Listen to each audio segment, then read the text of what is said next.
അല്ല, ജി സുധാകരനെ പോലൊരു നേതാവിനൊന്നും സി പി എം അവഗണിക്കാൻ കഴിയുന്നൊരു നേതാവല്ല.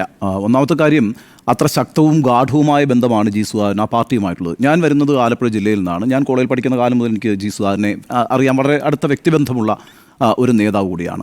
നമുക്കറിയാമല്ലോ, 1963 ജി സുധാകരൻ പാർട്ടിയിൽ അംഗമാകുന്നത്. അതായത് അവിഭക്ത കമ്മ്യൂണിസ്റ്റ് പാർട്ടിയിൽ അംഗമായ ആളാണ് ജി സുധാകരൻ. 10ാം ക്ലാസ്സിൽ പഠിക്കുന്ന സമയത്ത് പാർട്ടിയിൽ അംഗമായി. 64 പാർട്ടി പിളരുന്ന സമയത്ത് അദ്ദേഹം സി പി എമ്മിനോടൊപ്പം നിന്നു. പിന്നീട് 67 കോളേജിൽ എത്തുമ്പോഴാണ് ഒരു പൂർണ്ണസമയ പാർട്ടി പ്രവർത്തകനായിട്ട് മാറുന്നത്. അന്ന് മുതൽ ഏതാണ്ട് ഒരു 60-61 വർഷമായിട്ട് ഈ പാർട്ടിയുടെ കൊടിയുമേന്തി പ്രവർത്തിച്ചുകൊണ്ടിരിക്കുന്ന ഒരു നേതാവ് തന്നെയാണ് ജി സുധാകരൻ എന്ന കാര്യത്തിലൊരു സംശയമില്ല. പാർട്ടി കെട്ടിപ്പടുക്കുന്നതിലും ആലപ്പുഴയിലെ പാർട്ടിയെ വളർത്തുന്നതിലുമൊക്കെ വലിയ പ്രധാനപ്പെട്ട റോൾ വഹിച്ചിട്ടുള്ളൊരു നേതാവ് തന്നെയാണ്. പിന്നെ താങ്കൾ നേരത്തെ സൂചിപ്പിച്ചതുപോലെ ഒരു രക്തസാക്ഷി കുടുംബമാണ് ജി സുധാകരൻ്റെത്. 1977 ഭുവനേശ്വരൻ, അദ്ദേഹത്തിൻ്റെ അനിയനാണ്. അദ്ദേഹത്തിൻ്റെ അനിയൻ പന്തളം NSS കോളേജിൽ വെച്ച് കൊല ചെയ്യപ്പെടുന്നുണ്ട്. 1977 ഡിസംബർ 2 നാളെ ശരിക്കും പറഞ്ഞാൽ 47ാമത്തെ വാർഷികമാണ്. ഭുവനേശ്വരൻ്റെ രക്തസാക്ഷി ദിനമാണ് നാളെ. അപ്പോൾ ആ അർത്ഥത്തിലൊക്കെ വലിയ ത്യാഗങ്ങൾ സഹിച്ചിട്ടുള്ള ഒരു നേതാവ് കൂടിയാണ്. ആ കുടുംബവും അങ്ങനെയാണ്. അപ്പോൾ എന്ന് മാത്രമല്ല, നോക്കൂ, ഇപ്പം പാർട്ടിയിലെ വിഭാഗീയത വളരെ പ്രശ്നമായിരുന്നൊരു കാലഘട്ടത്തിൽ പിണറായി പക്ഷത്ത് നിന്ന് ഉറച്ചു നിന്ന നേതാവാണ് ജി സുധാകരൻ. എന്ന് മാത്രമല്ല, ഒരു കാലത്ത് ആലപ്പുഴയിലെ പാർട്ടി എന്ന് പറഞ്ഞാൽ ജി സുധാകരനാണ്. ജി സുധാകരനാണ് ആലപ്പുഴ VS അച്യുതാനന്ദൻ്റെ തട്ടകമാണെന്ന് ആലോചിക്കണം. VS അച്യുതാനന്ദൻ്റെ ജില്ലയിൽ ആലപ്പുഴയിലെ പാർട്ടി പിടിച്ച് പിണറായി പക്ഷത്തോടൊപ്പം നിന്നിട്ടുള്ള നേതാവാണ് ജി സുധാകരൻ എന്ന് പറയുന്നത്. അപ്പോൾ ആ അർത്ഥത്തിലൊക്കെ വലിയ കോൺട്രിബ്യൂഷനും വലിയ ബന്ധങ്ങളും ഒക്കെ ആ പാർട്ടിയുമായിട്ട് ജി സുധാകരനുണ്ട് എന്ന കാര്യത്തിൽ സംശയമില്ല. പക്ഷേ ഈ പറയുന്ന യഥാർത്ഥത്തിൽ ചില പരിഭവങ്ങളും പരാതികളും ഒക്കെ മുൻകാലങ്ങളിൽ തന്നെ ജി സുധാകരനുണ്ട്. ഉദാഹരണത്തിന്, ജി സുധാകരനെക്കാളും ജൂനിയറാണല്ലോ MA ബേബി, അദ്ദേഹത്തെക്കാളും ജൂനിയറാണ് തോമസ് ഐസക്. ഇവർ രണ്ടും കേന്ദ്ര കമ്മിറ്റിയിലെത്തി, പക്ഷേ ജി സുധാകരൻ എത്തിയിട്ടില്ല. അപ്പോൾ ആ കാലത്തൊക്കെ തന്നെ അദ്ദേഹത്തിന് ആ ചില പരിഭവങ്ങളൊക്കെ ഉണ്ടായിരുന്നിട്ടുണ്ട്. പിൽക്കാലത്ത് അദ്ദേഹത്തെ സംസ്ഥാന സെക്രട്ടേറിയറ്റിൽ എടുത്തപ്പോഴത്തേക്കും സംസ്ഥാന സെക്രട്ടേറിയറ്റിൽ ഇല്ല എന്ന് പറഞ്ഞ ആളാണ് ജി സുധാകരൻ. ഞാൻ ജില്ലാ കമ്മിറ്റിയിൽ ജില്ലാ സെക്രട്ടറി ആയിട്ട് നിന്നോളാം എന്ന് പറഞ്ഞ ആളാണ്. ഇപ്പോൾ ഈ 75ാമത്തെ വയസ്സിൻ്റെ ഒരു പ്രായപരിധി വെച്ച് അദ്ദേഹത്തെ മാറ്റുമ്പോൾ പോലും പാർട്ടി ഒരു വലിയ പരിഗണന കൊടുത്തിട്ടുണ്ടെന്നേ. ആലപ്പുഴ ജില്ലാ കമ്മിറ്റിയുടെ കീഴിലുള്ള ബ്രാഞ്ചിലാണ് അദ്ദേഹത്തെ പ്രത്യേകമായി നിയോഗിച്ചത്, കോടിയേരിയുടെ ഒരു ഇനിഷ്യേറ്റീവിൽ. അപ്പോൾ ആ അർത്ഥത്തിലൊക്കെ പരിഗണനയൊക്കെ ലഭിക്കുന്നുണ്ട്. പക്ഷേ പ്രശ്നങ്ങൾ ആരംഭിക്കുന്ന യഥാർത്ഥത്തിൽ ഞാൻ മനസ്സിലാക്കുന്ന 2021 നിയമസഭാ തെരഞ്ഞെടുപ്പുമായിട്ട് ബന്ധപ്പെട്ടാണ്. ആ നിയമസഭാ തെരഞ്ഞെടുപ്പിൽ സുധാകരൻ മത്സരിച്ച് വിജയിച്ച അമ്പലപ്പുഴ മണ്ഡലത്തിൽ എച്ച് സലാം മത്സരിക്കുന്നു. എച്ച് സലാം മത്സരിക്കുമ്പോൾ അദ്ദേഹത്തിൻ്റെ ഭൂരിപക്ഷം കുറയുന്നു, അല്ലേ? സുധാകരൻ്റെ 22,000 ആയിരുന്നു, സലാമിൻ്റെത് 11,000 ഭൂരിപക്ഷം കുറയുന്നു. അതുമായി ബന്ധപ്പെട്ട ഒരു പരാതി പാർട്ടിയിൽ ഉണ്ടാകുന്നു. ആ പാർട്ടിയുടെ പരാതിയുമായി ബന്ധപ്പെട്ട് അന്വേഷണ കമ്മീഷൻ ഉണ്ടാകുന്നു. അത് എളമരം കരീമാണ് ആ അന്വേഷണ കമ്മീഷൻ നടത്തിയത്. പിന്നെ അന്വേഷണ കമ്മീഷൻ ഉണ്ടായിരുന്നത് അവരുടെ ഒരു കണ്ടെത്തൽ സുധാകരൻ വേണ്ട രീതിയിൽ പ്രചരണത്തിന് പങ്കെടുത്തിട്ടില്ല എന്നുള്ളതാണ്. ആ കണ്ടെത്തലിൻ്റെ അടിസ്ഥാനത്തിൽ പരസ്യമായ ശാസനയിലേക്ക് പിന്നെ പാർട്ടി പോയി, അല്ലേ? അതൊരു മൂന്നാമത്തെ നടപടിയാണ്. അച്ചടക്ക നടപടിയിൽ ആദ്യം താക്കീത്, പിന്നെ ശാസന, പിന്നെ പരസ്യമായ ശാസന, അവസാനം ഈ ചുമതലകൾ നീക്കുക. അപ്പോൾ അതിനകത്ത് ഏറ്റവും കടുത്ത നടപടി എന്ന് പറയുന്നത് ചുമതലകളിൽ നിന്ന് നീക്കുക എന്നുള്ളതാണ്. അവിടെ വരെ പോയില്ല, പക്ഷേ അതിൻ്റെ തൊട്ടടുത്ത് വരെയുള്ള ആ പരസ്യ ശാസനയിലേക്കൊക്കെ വന്നു. അതൊരു അർത്ഥത്തിൽ സുധാകരനെ സംബന്ധിച്ചിടത്തോളം അങ്ങേറ്റം വേദനാജനകമായിട്ടുള്ളൊരു കാര്യമായിരുന്നു. എന്നാൽ സുധാകരൻ്റെ ഭാഗത്ത് നിന്ന് ആലോചിക്കുമ്പോൾ സുധാകരന് തന്നെ ചില വാദമുഖങ്ങളുണ്ട്. ഇപ്പോൾ ഉദാഹരണത്തിന് അമ്പലപ്പുഴ മണ്ഡലത്തോട് ചേർന്ന് കിടക്കുന്ന മണ്ഡലമാണ് ആലപ്പുഴ നിയോജക മണ്ഡലം എന്ന് പറയുന്നത്. ഞാൻ വരുന്ന നിയോജക മണ്ഡലം അതാണ്. അവിടെ തോമസ് ഐസക് ആയിരുന്നു 2014 ജയിച്ചത്. എത്ര ഭൂരിപക്ഷത്തിനാണ്? 32,000 വോട്ടിൻ്റെ ഭൂരിപക്ഷത്തിനാണ് ജയിച്ചത്. എന്നാൽ PP ചിത്രഞ്ജനാണല്ലോ ഇപ്പോൾ അവിടുത്തെ MLA. അദ്ദേഹത്തിൻ്റെ ഭൂരിപക്ഷം 11,000 ഉള്ളൂ. അവിടെ ഭൂരിപക്ഷം കുറഞ്ഞിട്ടുണ്ട്. കൗതുകരമായൊരു കാര്യം, ഐഷ പോറ്റി കൊട്ടാരക്കരയിൽ നിന്ന് ജയിച്ചത് എത്ര പിന്നെ ഭൂരിപക്ഷത്തിനാണെന്ന് അറിയാമോ? 42,000 വോട്ടിൻ്റെ ഭൂരിപക്ഷത്തിനാണ് ഐഷ പോറ്റി പിന്നെ കൊട്ടാരക്കരയിൽ നിന്ന് ജയിച്ചത്. നമ്മുടെ പിന്നെ ബാലഗോപാലിൻ്റെ ഭൂരിപക്ഷം എത്രയാണ്? 10,000 11,000 ആണ്. അപ്പോൾ അവിടെ ഐഷ പോറ്റിയാണോ ഈ പറഞ്ഞ പിന്നെ ഭൂരിപക്ഷം കുറപ്പിച്ചത് ബാലഗോപാലിൻ്റെ? അല്ലെങ്കിൽ ചിത്രഞ്ജൻ്റെ ഭൂരിപക്ഷം കുറപ്പിച്ചത് ഐസക്കാണ്? ഇപ്പോൾ നമുക്ക് ഏറ്റവും അവസാനം അറിയാമല്ലോ, ചേലക്കരയിൽ ഉപതെരഞ്ഞെടുപ്പ് നടന്നപ്പോഴത്തേക്കും രാധാകൃഷ്ണൻ എത്ര വോട്ടാണ് കിട്ടിയിരുന്നത്?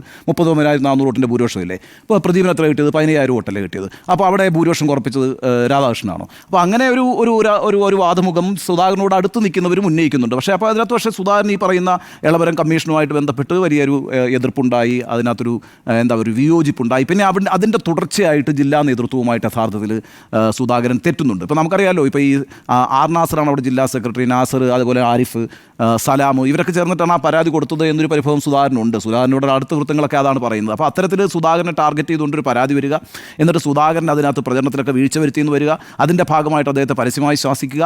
അതായത് സുധാകരനായിരുന്നു ആലപ്പുഴയിലെ ജില്ലാ പാർട്ടി എന്ന് പറയുന്നത്. അങ്ങനൊരു സ്ഥലത്ത് നിന്ന് ഇത്തരത്തിൽ പുതിയൊരു നേതൃത്വം വരുമ്പോൾ അദ്ദേഹത്തിൻ്റെ പ്രായമൊക്കെ കണക്കിലെടുത്ത് അദ്ദേഹത്തെ ഇങ്ങനെ മാറ്റി നിർത്തുമ്പോൾ അദ്ദേഹത്തിനുണ്ടാകുന്ന ചില വികാരപരമായിട്ടുള്ള പ്രശ്നങ്ങളൊക്കെ ഉണ്ട്. എന്നാലും അതൊന്നും തന്നെ ഈ പാർട്ടി വിടുന്നതുമായി ബന്ധപ്പെട്ട് സുധാകരനൊന്നും ആലോചിക്കുക തന്നെ ഇല്ല. അത്ര വലിയ ജൈവ ബന്ധമാണ് ആ പാർട്ടിയായിട്ട് സുധാകരനുള്ളത്. പിന്നെ ഇന്ന് സംഭവിച്ച കാര്യം എന്ന് വെച്ചാൽ KC വേണുഗോപാലിൻ്റെ സന്ദർശനമാണ്.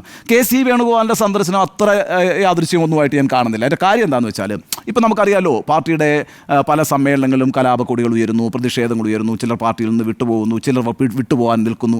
ഇതിനിടയിലാണ് അമ്പലപ്പുഴ ഏരിയ സമ്മേളനം അവസാനിച്ചിട്ടൊരു പൊതുസമ്മേളനം ഉണ്ടാകുന്നു. ആ പൊതുസമ്മേളനത്തിലേക്ക് സുധാകരൻ ക്ഷണിക്കപ്പെടുന്നില്ല. അക്കാര്യത്തിലൊക്കെ ചില മുറുമുറുപ്പുണ്ടാകുന്നു. അദ്ദേഹം തന്നെ ചില പരിഭവങ്ങൾ പറയുന്നു. അപ്പോൾ ആ ഒരു സാഹചര്യത്തിൽ ആരോഗ്യ പ്രശ്നമൊക്കെ ഉണ്ട്, നിശ്ചയമായും അദ്ദേഹത്തിന് ആരോഗ്യ പ്രശ്നമുണ്ട്. അതുകൊണ്ട് അവരൊക്കെ സുധാകരൻ തന്നെ പറഞ്ഞ കണക്ക് ഞങ്ങൾ ഒരുമിച്ച് ഏറെക്കാലം നിയമസഭയിൽ ഉണ്ടായിരുന്നവരല്ലേ. അപ്പോൾ ആ അർത്ഥത്തിൽ പല നേതാക്കളും അദ്ദേഹത്തെ സന്ദർശിച്ചുകൊണ്ടിരിക്കുന്നുണ്ട്. അതിൻ്റെ ഭാഗമായിട്ട് കെ സി വേണുഗോപാൽ വരുന്നതിന് തെറ്റൊന്നുമില്ല. പക്ഷേ പ്രശ്നം അതിനകത്തൊരു വാർത്താ പ്രാധാന്യം ഇപ്പം നമ്മൾ ചർച്ച ചെയ്യുന്നു, പല ചാനലുകളിലെ ഡിബേറ്റ് വിഷയമാണ് ഇന്നത്തെ. അതിൻ്റെ കാര്യം എന്താണെന്ന് വെച്ചാൽ ഇന്നത്തെ ഒരു രാഷ്ട്രീയ സാഹചര്യത്തിൽ ചില വിയോജിപ്പുകളുമായിട്ട് സുധാകരൻ നിൽക്കുന്ന സമയത്ത് കെ സി വേണുഗോപാൽ വന്ന് കൂടിക്കാഴ്ച നടത്തുമ്പോൾ ഒരുപാട് അഭ്യൂഹങ്ങൾ പരക്കാനുള്ളൊരു സാധ്യതയുണ്ട്. ഇപ്പം തന്നെ പല ആളുകൾ പാർട്ടി വിട്ട് പാർട്ടി മാറിക്കൊണ്ടിരിക്കുന്ന ഒരു കാലഘട്ടമാണല്ലോ.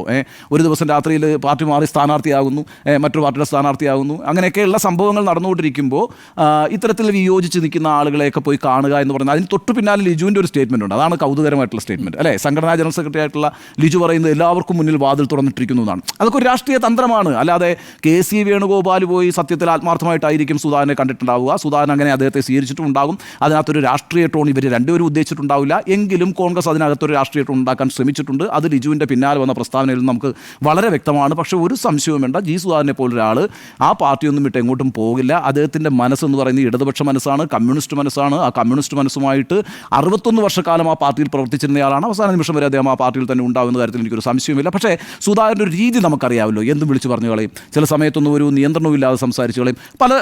പരസ്യമായ വിമർശനങ്ങൾ അദ്ദേഹം മന്ത്രിയായിരിക്കുമ്പോൾ നടത്തിയിട്ടുണ്ട്, പാർട്ടിക്കെതിരെ നടത്തിയിട്ടുണ്ട്, പാർട്ടി നേതൃത്വത്തിനെതിരെ നടത്തിയിട്ടുണ്ട്. അങ്ങനെയൊക്കെയുള്ള ചില വിമർശനങ്ങളൊക്കെ ഉച്ചത്തിൽ വിളിച്ചു പറയുന്ന ഒരു സ്വഭാവക്കാരനാണ് സുധാകരൻ. പക്ഷേ അതിനപ്പുറത്ത് പാർട്ടിയെ ജില്ലയിൽ കെട്ടിപ്പടുക്കുന്നതിനും സംസ്ഥാനത്ത് പാർട്ടിയെ വളർത്തുന്നതിനുമൊക്കെ വളരെ പ്രധാനപ്പെട്ട റോൾ വഹിച്ചിട്ടുള്ള പ്രധാനപ്പെട്ട നേതാവ് തന്നെയാണ്. നമ്മളിപ്പോൾ പറയും എം വി രാഘവൻ ഒരു നേതാവായിരുന്നില്ല, എന്നിട്ട് പോയില്ലെന്ന് ചോദിക്കും. അല്ലെങ്കിൽ ആലപ്പുഴയിൽ നിന്നുള്ള കെ ആർ ഗൗരിയമ്മയെ പോലെ ഇത്രയും വലിയൊരു ഒരു കമ്മ്യൂണിസ്റ്റ് നേതാവ്, എണ്ണം പറഞ്ഞ കമ്മ്യൂണിസ്റ്റ് നേതാവല്ലേ, ഗൗരിയമ്മ പോയില്ല യു ഡി എഫിലേക്ക്. അതുകൊണ്ട് സുധാകരൻ പോവോ? ഇല്ല, സുധാകരൻ പോവില്ല. സുധാകരൻ വേറൊരു ജനറാണ്. സുധാകരൻ അങ്ങനെ ഇപ്പോൾ പോകേണ്ട ഒരു രാഷ്ട്രീയ സാഹചര്യം ഇല്ല. ഗൗരിയമ്മയുടെ പാർട്ടി വിട്ടു പോകുന്ന സാഹചര്യവും എം വി രാഘവൻ പാർട്ടി വിട്ടു പോകുന്ന സാഹചര്യവും ഒന്നുമല്ല സുധാകരനുമായി ബന്ധപ്പെട്ടിരിക്കുന്നത്. സുധാകരന് വളരെ ചെറിയ ചില പ്രശ്നങ്ങൾ മാത്രമേ ഉള്ളൂ. അത് ആ ജില്ലയുമായി ബന്ധപ്പെട്ട, ജില്ലാ നേതൃത്വവുമായി ബന്ധപ്പെട്ട, പുതിയ തലമുറ നേതാക്കളുമായി ബന്ധപ്പെട്ട ഒരു കാരണവരും അതിൻ്റെ താഴെയുള്ള ചില ചെറുപ്പക്കാരും തമ്മിലുള്ള ചില അഭിപ്രായ സംഘർഷങ്ങൾ മാത്രമാണ്. അത് ജില്ലയിലെ ഒരു വലിയ വിഭാഗീയ പ്രശ്നമേ അല്ല, ആലപ്പുഴയിലെ CPM ബാധിക്കുന്ന ഒരു പ്രശ്നവുമല്ല. പക്ഷേ ഇങ്ങനെയൊക്കെയുള്ള വാർത്തകൾ സംഭവിക്കുന്നു എന്നുള്ളത് ശരിക്കും പറഞ്ഞാൽ അനാവശ്യമായിട്ടാണ് അത്തരം വാർത്തകൾ സംഭവിക്കുന്നത്. അതുകൊണ്ട് സുധാകരൻ ഉറച്ചു തന്നെ CPM നിൽക്കുന്ന കാര്യത്തിൽ എനിക്ക് ഒരു സംശയമില്ല.